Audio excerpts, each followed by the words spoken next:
ორგანიზაცია ადამიანისთვის. სწორედ ასე აღწერს გლობალური ბაზარი სოციალური საწარმოების ფუნქციას და დანიშნულებას. ტრადიციული ბიზნესებისაგან განსხვავებით სოციალური საწარმოებისთვის, მიღმა საკუთარი ინტერესებისა თუ მოგებისა, განსაკუთრებით მნიშვნელოვანია მდგრადი განვითარება. მეტიც, ამგვარ საწარმოთა მუშაობის შედეგების შეფასების მთავარი ინდიკატორიც სწორედ საზოგადოებისთვის მოტანილი სიკეთეა. ქართული ბაზრისთვის სოციალური საწარმოები ჯერ კიდევ სიახლეა. ეს მიმართულება ქვეყანაში სულ 10 წელს ითვლის და განვითარების საწყის ეტაპზეა. მიუხედავად ამისა, წინსვლა მაინც თვალსაჩინოა. კერძოდ, თუ დასაწყისში სოციალური საწარმოები ძირითადად შეზღუდული შესაძლებლობების მქონე პირების დასაქმების ადგილად მოიაზრებოდა, დღეს უკვე საქართველოშიც არაერთი სოციალური საწარმოემსახურება სიღარიბის დაძლევას, გარემოს გაჯანსაღებას, ქალთა ეკონომიკურ გაძლიერებასა თუ ჯანდაცვას. როგორც თავად სოციალური მეწარმეები ამბობენ, სოციალური მეწარმეობა ცვლილებების მომტანია, ხელს უწყობს საზოგადოებრივი სიკეთის შექმნას და ცხოვრების სტანდარტების ამაღლებას.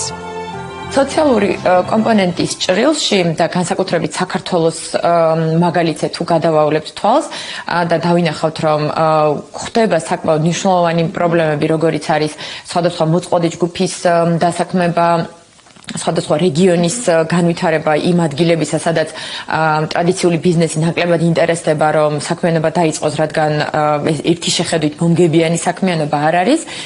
სოციალური მეწარმეობა სწორედ ასეთი ჯგუფების გააქტიურებას უწყობს ხელს და ასეთი ადგილების ეკონომიკურ გააქტიურებას.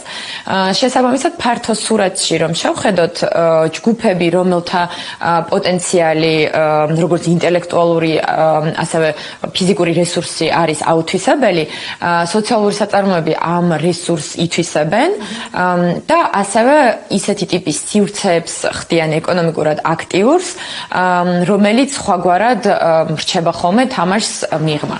მიუხედავად მიღწეული შედეგებისა, ადგილობრივ ბაზარზე სოციალური მეწარმეობის ჯერ კიდევ ბევრი გამოწვევაა. უმთავრესი პრობლემა კი ის არის, რომ არ არსებობს კანონი. კერძოდ, საქართველოში ჯერ კიდევ არ გვაქვს სოციალური მეწარმეობის განსაზღვრელი ოფიციალური იურიდიული ტერმინი და მისი მარეგულირებელი საკანონმდებლო ბაზა ან მექანიზმები. შესაბამისად, ნებისმიერ ორგანიზაციასა თუ კომპანიას საშუალება ეძლევა საკუთარ თავს, საკუთარი შეხედულებისამებრ მიანიჭოს სოციალური საწარმო სტატუსი ბაზარზე კონკურენტული უპირატესობის მოსაპოვებლად. მაშინ, როცა შესაძლოა მისი საქმიანობა სულაც არ ესადაგებოდეს სოციალური მეწარმეობის სტანდარტს. რეგულირების არარსებობის პირობებში კი დონორ ორგანიზაციასა თუ ფიზიკურ პირს, რომელსაც სოციალური პროექტის განხორციელებაში წვლილი შეტანა მოესურვება, გაუჭირდება დაადგინოს, წარმოადგენს თუ არა კონკრეტული კომპანია რეალურად სოციალურ საწარმოს. მიღმა კანონისა პრობლემაა ისიც, რომ სახელმწიფოს მხარდაჭერაც ფრაგმენტულია და კვლავ დაბალ დონეზეა ამ ტიპის საწარმოების ცნობადობაც. დარგის ერთადერთ და ძირითად მხარდამჭერად კი კვლავ საერთაშორისო პარტნიორები რჩებიან. შემიძლია თამამად გითხრათ, რომ სამოქალაქო სექტორი არის ყველაზე ძლიერი მხარდამჭერი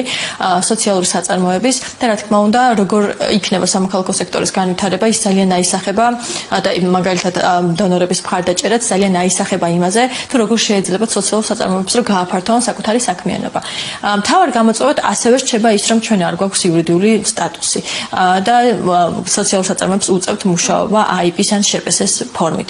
რა თქმა უნდა, როდესაც საუბრობთ იმაზე, რომ სოციალურ საწარმოო განსხვავდება სამოქალაქო სექტორისგან და განსხვავდება ბიზნესისგან, ამისთვის უნდა არსებობდეს სპეციალური ფორმატს, როგორც დავრეგისტრირდებით, იმიტომ რომ ჩვენი ერთ-ერთი მთავარი განმასხვავებელი ნიშანი არის ის, რომ ჩვენ მოგების რეინვესტირებას ვახდენთ ისევ ჩვენ საქმიანობაში და ეს მოგება არ მიდის არსად სხვაგან. სად ვართ ალბათ ჯერ კიდევ საწყის ეტაპებზე, მაგრამ ძალიან პოზიტიური მომავალი აქვს. ცხადია, თუ ჩვენ არ შევცვლით ჩვენს ევროპულ კურსს და გავაგრძელებთ სხვა, სახელმწიფოს როლი არის ისევე მნიშვნელოვანი. ჩვენ რისთვის გვჭირდება ხო მთავრობა, რომ ყველაფერში იყოს ჩართული.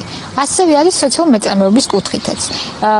დასანანია ის, რომ დღემდე ვერ მოიცალეს იმისთვის, რომ საკანონმდებლო დონეზე აიყვანათ ეს სოციალური მეწარმეობა.